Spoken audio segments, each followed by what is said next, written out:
Now, a lot of people don't know this, but a vice president doesn't get blanket Secret Service protection forever like the president does. Mike Pence has to pay for his own protection. Dick Cheney has to pay for his security. Al Gore has to pay for his. And what they do is they get 6 months of Secret Service protection paid for by us, the taxpayers, after leaving office. But then vice presidents are responsible to find their own. Biden, or better, Biden's auto pen, extended Harris's Secret Service protection, I kid you not, on our dime until the summer of 2026. So Trump found out about that and he said, screw that. So he kicked this freeloader off of our Secret Service, the Secret Service protection we pay for. Now, Kamala Harris is worth millions of dollars. She's got no problem paying for her own private security. After she got kicked off, she went straight to the taxpayers of Los Angeles and said, okay, you pay for it.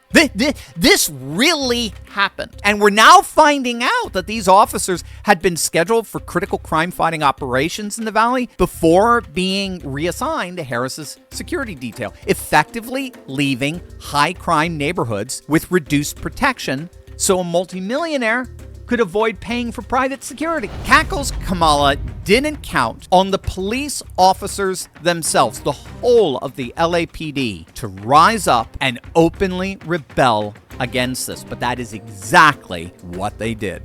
Just in, Los Angeles police are no longer providing protection for former Vice President Kamala Harris. In a statement, LA Mayor Karen Bass said the LAPD's role was always meant to be temporary.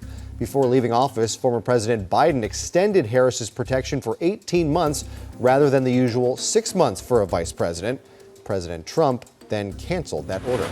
So the LAPD officers themselves revolted. Mayor Karen Bass did her best to spin this. She could try to spin it any way she wants. The LAPD was not assigned to Cackle's Kamala for 72 hours. They were indefinitely assigned to her security detail. It stopped precisely because the LAPD and the Los Angeles Police Protective League, that's the union representing rank and file cops, absolutely blasted this decision. They said, and I quote, pulling police officers from protecting everyday Angelenos to protect a failed presidential candidate who also happens to be a multimillionaire with multiple homes and who can easily afford to pay for her own security is nuts. That was the formal statement issued from the police union in LA.